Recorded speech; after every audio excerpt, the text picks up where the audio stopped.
Hello everyone, स्वागत है आपका आपके अपने चैनल इकोनॉमिकल पीसीएस में। आज के इस सेशन में हम लोग जनवरी के फुल मंथ यानी 1 जनवरी से लेकर 31 जनवरी तक के बिहार स्पेसिफिक करंट अफेयर्स के टॉप 51 एमसीक्यूज़ को देखेंगे। और मैं आपको यह एश्योर करता हूं कि आगामी जितनी भी परीक्षाएं हैं, विशेषकर 68th BPSC prelims, 69th BPSC prelims, high court हो गया, सिविल कोर्ट हो गया, दरोगा का एग्ज़ाम हो गया, इनमें 2 से 3 प्रश्न यदि जनवरी माह से होंगे तो यहीं से होंगे और यह फुल मंथ कवरेज है। इसके अलावे बिहार करंट अफेयर्स के लिए आपको किसी भी सोर्स की ज़रूरत नहीं पड़ेगी। चलिए चलते हैं पहले प्रश्न पर। पहला प्रश्न है, किसे बिहार में मतदाता जागरूकता के लिए राज्य स्तरीय स्वीप आइकॉन बनाया गया है? और इसका ऑप्शन है मैथिली ठाकुर, पंकज त्रिपाठी, मनोज बाजपेयी, ईशान किशन। और इसका सही उत्तर होगा मैथिली ठाकुर। जैसा कि हम सभी जानते हैं कि मैथिली ठाकुर को ही राज्य स्तरीय स्वीप आइकॉन राज्य निर्वाचन आयोग के द्वारा बनाया गया है। स्वीप क्या होता है? स्वीप होता है systematic voters education electoral participation.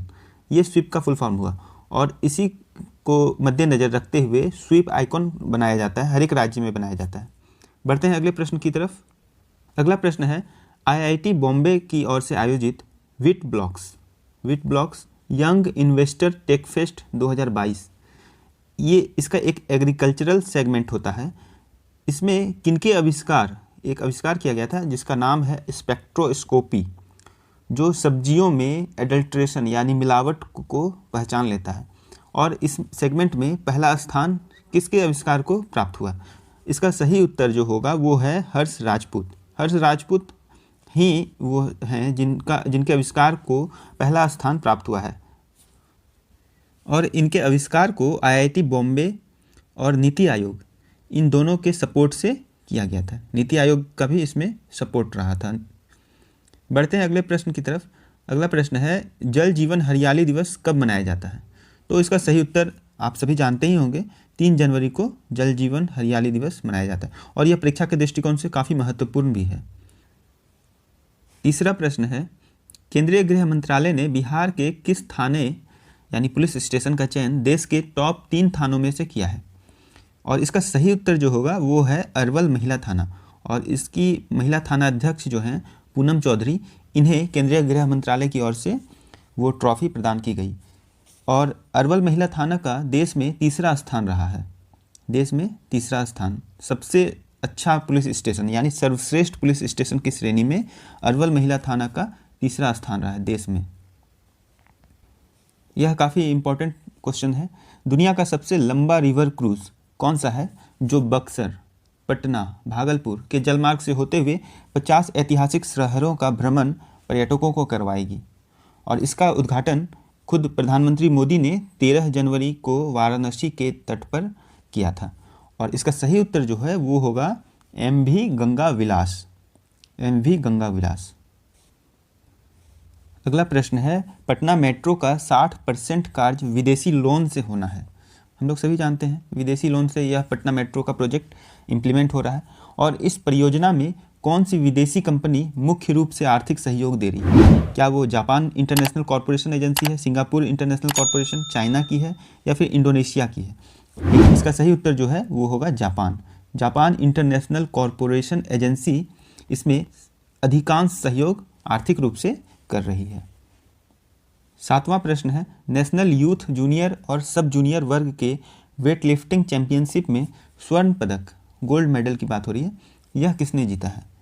और इसका सही उत्तर होगा गुलशन ने जूनियर और सब जूनियर वर्ग के national youth weight lifting championship में गोल्ड मेडल जीता है। अगला प्रश्न है, राज्य स्तरीय युवा महोत्सव कहाँ आयोजित हुआ? नालंदा, मुजफ्फरपुर, वैशाली, पटना।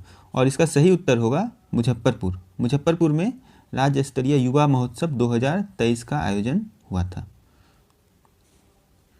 9वां प्रश्न है, फेडरेशन कप जूनियर बालिका कबड्डी, इसमें बिहार की टीम ने कौन सा पदक जीता था?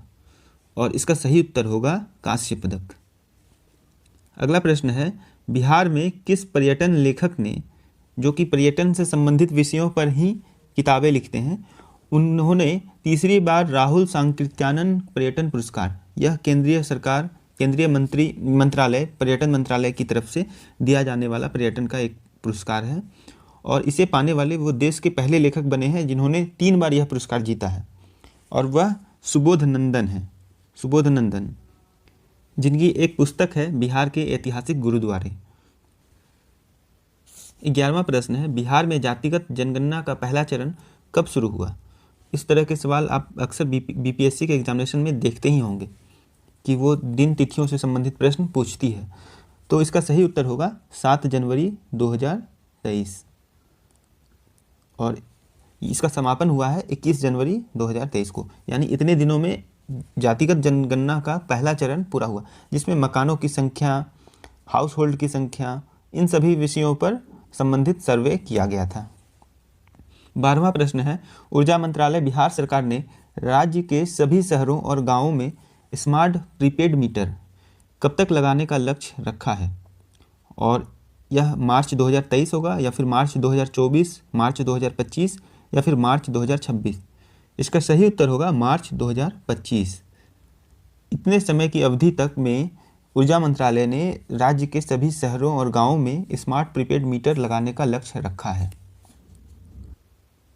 अगला प्रश्न है, प्रोजेक्ट चहचहाहट जो कि गोरैया संरक्षण से संबंधित है, इसकी 2 प्रमुख परियोजनाओं का नाम क्या है? इसका सही उत्तर मैं बताता हूँ। इसका सही उत्तर होगा sparrow awareness point. 2 sparrow awareness point लगाने वाली है और 9 स्पैरो जोन का इंस्टॉलेशन होने वाला है। अगला है, बिहार मानवाधिकार आयोग के अध्यक्ष कौन है? इसका सही उत्तर है विनोद कुमार सिन्हा। 15वां प्रश्न है, नासिक में आयोजित 27वें national road cycling championship sub junior masters बालिका वर्ग में गोल्ड मेडल किसने जीता? और यह बहुत ही बड़ा कारनामा है। साइकिलिंग में गोल्ड मेडल वो भी लड़की के द्वारा, बिहार की लड़की के द्वारा किया गया है और यह बहुत ही गर्व की बात है और इसका सही उत्तर होगा सुहानी कुमारी। अगला प्रश्न है, विज्ञान कांग्रेस एसोसिएशन ने आगामी 3 वर्षों के लिए किन्हें महासचिव नियुक्त किया है? इसका सही उत्तर होगा प्रोफेसर रंजीत कुमार वर्मा। अगला प्रश्न है, नीति आयोग द्वारा आकांक्षी जिले के तर्ज पर, आकांक्षी जिले होते हैं और उसी के तर्ज पर देश भर में 500 आकांक्षी ब्लॉक्स का चयन किया गया है और यह चयन मुख्य रूप से पर कैपिटा इनकम उस ब्लॉक का और वहाँ की पॉपुलेशन, इस हिसाब से उसका सिलेक्शन किया जाता है और इसी के तर्ज पर बिहार से कितने ब्लॉक्स का चयन किया गया है, प्रश्न यह है और इसका सही उत्तर जो है वो होगा 61 और 61 ब्लॉक्स का चयन किया गया है पूरे बिहार से। 18वां प्रश्न है, बिहार की कितने नदियों में डॉल्फिन की गिनती शुरू की गई है? डॉल्फिन की भी गणना हो रही है और इसका सही उत्तर होगा 5 नदियों में।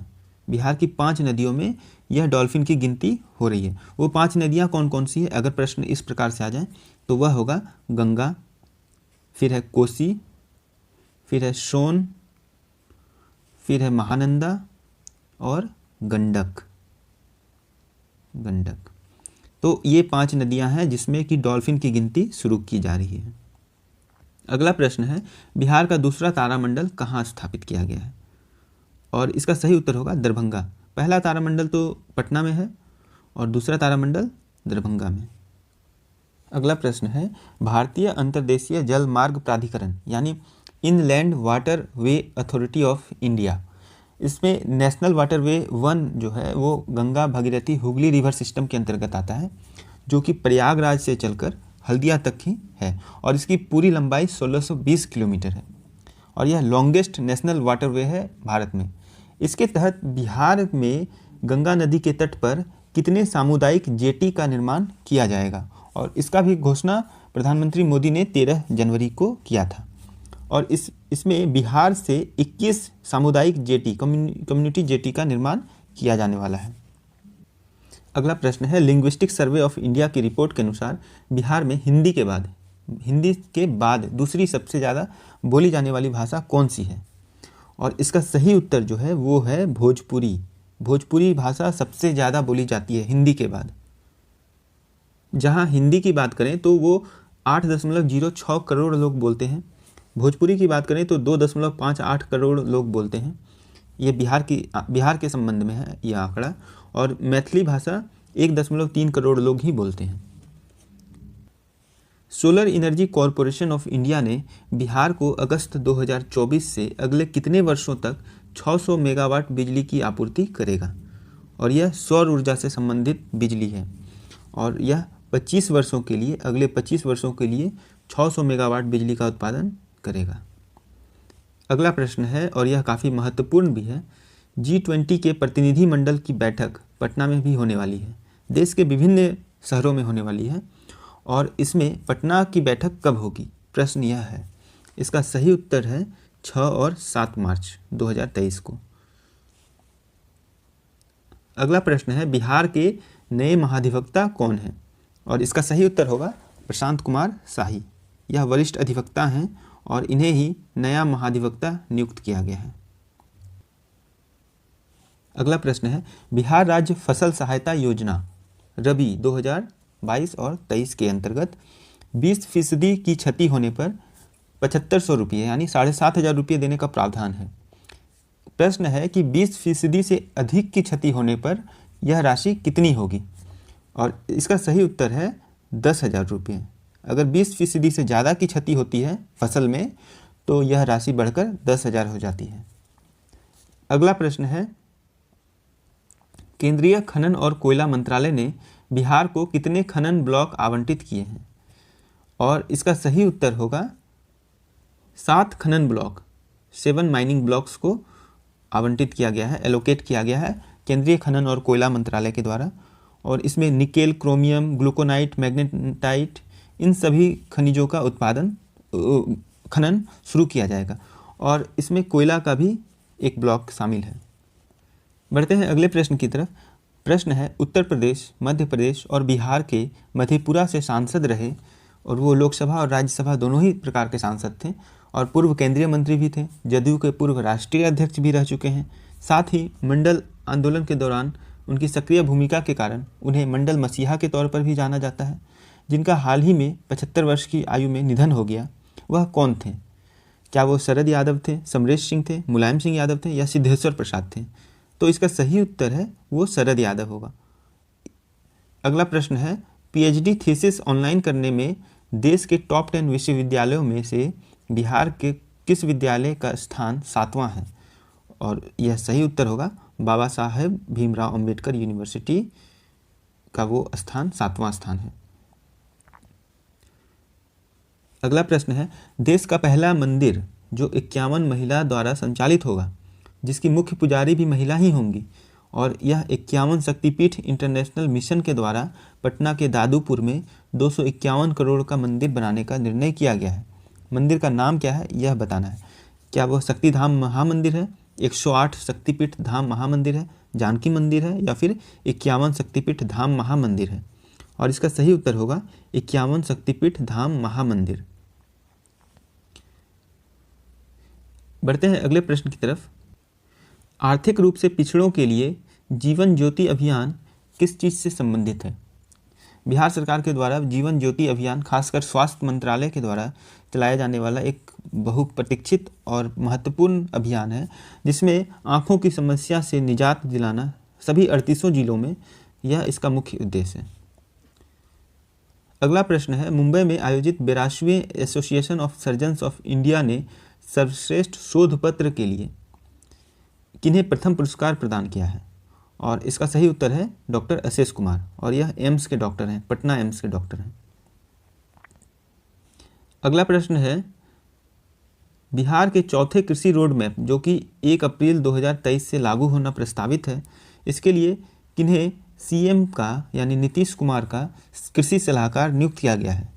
और इसका सही उत्तर होगा डॉक्टर मंगला राय। यह बहुत ही प्रतिष्ठित कृषि वैज्ञानिक हैं और इनके ही कार्यकाल में, इनके पिछले कार्यकाल में बिहार को कृषि कर्मण पुरस्कार से सम्मानित किया जा चुका है। अगला प्रश्न है असर यानी annual education report, annual survey of education report की रिपोर्ट के अनुसार बिहार की छात्राएं ओवरऑल किन 2 विषयों में अव्वल हैं? और इसका सही उत्तर होगा भाषा और गणित। भाषा और गणित में बिहार की छात्राएं अव्वल हैं। अगला प्रश्न है, बिहार का पहला integrated command and control centre जो कि स्मार्ट सिटी प्रोजेक्ट के तहत प्रस्तावित है, स्मार्ट सिटी प्रोजेक्ट के तहत, और यह पूछा जा रहा है कि बिहार में पहला कौन सा खोला गया है। तो पहला बिहार में बिहार शरीफ में खोला गया है। इसके बाद पटना में, मुजफ्फरपुर में और भागलपुर में प्रस्तावित है।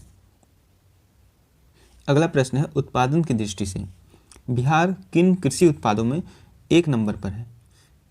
लीची है, मशरूम है, मखाना है या आम है, या फिर नन ऑफ द अबव, या फिर मोर देन वन। तो इसका सही उत्तर होगा मोर देन वन, क्योंकि लीची में भी बिहार पहले स्थान पर है, मशरूम के उत्पादन में भी बिहार पहले स्थान पर है और मखाना के उत्पादन में भी बिहार पहले स्थान पर है। इन सभी में पहले स्थान पर है। और आम के मामले में बिहार पूरे देश में चौथे स्थान पर है, और इसी वजह से इसका सही उत्तर होगा मोर देन वन। अगला प्रश्न है, राज्य के मूक बधिर बच्चों में कॉक्लियर इम्प्लांट के लिए राज्य स्वास्थ्य समिति यानी स्टेट हेल्थ सोसाइटी ने कानपुर के किस संस्था के साथ करार किया है? तो इसका ऑप्शन है प्रदान, सवेरा फाउंडेशन, ईएनटी फाउंडेशन या फिर केयर फाउंडेशन, और इसका सही उत्तर होगा ईएनटी फाउंडेशन। अगला प्रश्न है, all India inter university karate championship में बिहार से एकमात्र महिला खिलाड़ी जिसने 68 किलोग्राम वर्ग में स्वर्ण पदक जीता, वो कौन है? और वो अनन्या आनंद है। अनन्या आनंद ही बिहार की एकमात्र महिला खिलाड़ी जिन्होंने all India inter university karate championship में पार्टिसिपेट ही ना किया बल्कि 68 किलोग्राम वर्ग में स्वर्ण पदक भी जीता है, और यह बिहार के लिए काफ़ी गर्व की बात है। अगला प्रश्न है, देश का पहला greenfield grain based ethanol plant कहाँ खोला गया है? और बिहार के अधिकतर इथेनॉल प्लांट ग्रेन बेस्ड ही हैं, और ग्रीनफील्ड लेकिन ग्रेन बेस्ड इथेनॉल प्लांट कहाँ खोला गया है? तो इसका सही उत्तर होगा पूर्णिया में, और यह देश का पहला greenfield grain based ethanol plant है। अगला है, 1995 से लेकर 2000 तक त्रिपुरा के राज्यपाल रह चुके हैं बिहार के कांग्रेसी नेता जिनका 94 वर्ष की आयु में निधन हो गया, वो कौन थे? तो वो प्रोफेसर सिद्धेश्वर मिश्रा थे। अगला प्रश्न है, बिहार रेजिमेंट के पहले बिहार रेजिमेंट में इनरोल्ड हो चुके थे शहीद अल्बर्ट एक्का, जिनके नाम पर अंडमान निकोबार द्वीप समूह में एक द्वीप का नामकरण प्रधानमंत्री मोदी ने आधिकारिक तौर पर 23 जनवरी 2023 को पराक्रम दिवस के अवसर पर किया था। और इस द्वीप का नाम बताना है कि इस द्वीप का नामकरण क्या किया गया। तो इस द्वीप का नामकरण एक्का द्वीप रखा गया है। अगला प्रश्न है, गोलकीपर के तौर पर भारतीय टीम में चयनित होने वाली खुशी कुमारी महिला फुटबॉलर हैं, और इनका संबंध किस खेल से है? फुटबॉल से है इनका संबंध। अगला प्रश्न है, छोटे उद्योग को बढ़ावा देने के लिए बिहार को देश के 6 राज्यों सहित कौन सा सर्टिफिकेट दिया गया है? और इसका सही उत्तर होगा MSME जेड सिल्वर सर्टिफिकेट, और यह छोटे उद्योगों को बढ़ावा देने के लिए दिया जाता है। अगला प्रश्न है, बिहार ने 2022 में किस मच्छर जनित बीमारी के उन्मूलन का लक्ष्य पूरा कर लिया है? और यह इसका सही उत्तर होगा कालाजार। यह 2022 में इसके उन्मूलन का लक्ष्य पूरा किया है, किंतु 3 वर्षों तक यथास्थिति बने रहने पर यह उन्मूलन का सर्टिफिकेट WHO यानी वर्ल्ड हेल्थ ऑर्गेनाइजेशन भी जारी करती है। 44वां प्रश्न है, वर्ष 2022 में बिहार के राजगीर में सर्वाधिक देशी पर्यटकों की संख्या रही है, किंतु विदेशी पर्यटकों के मामले में अधिकतम संख्या कहाँ पर रही है? तो इसका सही उत्तर होगा बोधगया। बोधगया में सबसे ज़्यादा विदेशी पर्यटक आते हैं और राजगीर में सबसे ज़्यादा देशी पर्यटक आते हैं। अगला प्रश्न है, निम्न में से 2023 में घोषित बिहार के 3 पद्मश्री सम्मानित व्यक्ति में से कौन शामिल नहीं है? तो हम जैसा जानते हैं सुभद्रा कुमारी शामिल हैं। उन्हें कला के क्षेत्र में मिथिला पेंटिंग और पेपर मेसी में अभूतपूर्व योगदान के लिए उन्हें सम्मानित किया गया है पद्मश्री से। कपिल देव प्रसाद यानी इन्हें बावन बुट्टी की हस्तशिल्प में, हैंडलूम में काफ़ी ख्याति प्राप्त है। और आनंद कुमार गरीब बच्चों को शिक्षा प्रदान करने के लिए और ख़ासकर गणित के क्षेत्र में काफ़ी अहम योगदान निभा रहे हैं। तो इन तीनों को ही पद्मश्री सम्मान से अलंकृत किया गया है वर्ष 2023 के लिए, लेकिन खान सर को यह सम्मान अभी नहीं मिला है। तो यह कौन शामिल नहीं है? तो फिर खान सर नहीं है। अगला प्रश्न है, राज्य स्तरीय गणतंत्र दिवस झांकी 2023 में किस विभाग को प्रथम स्थान प्राप्त हुआ था? और इसका सही उत्तर होगा पंचायती राज विभाग।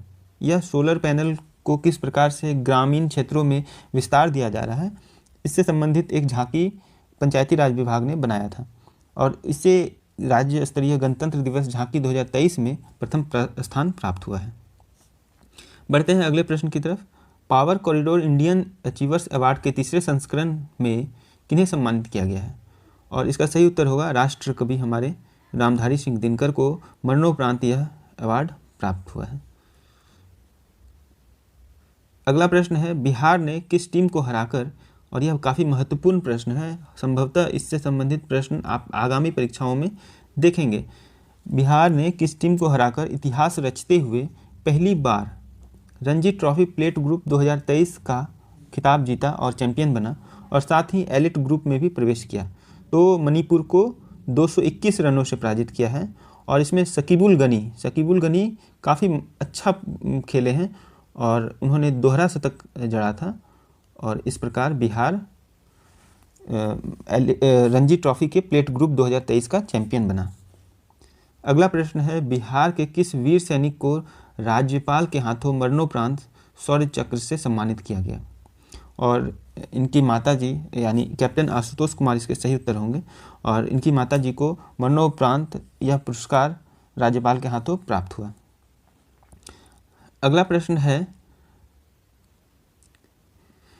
पर्यटन मंत्रालय की ओर से जारी रिपोर्ट में बिहार को विदेशी पर्यटकों की संख्या के मामले में टॉप 10 राज्यों में शामिल किया गया है।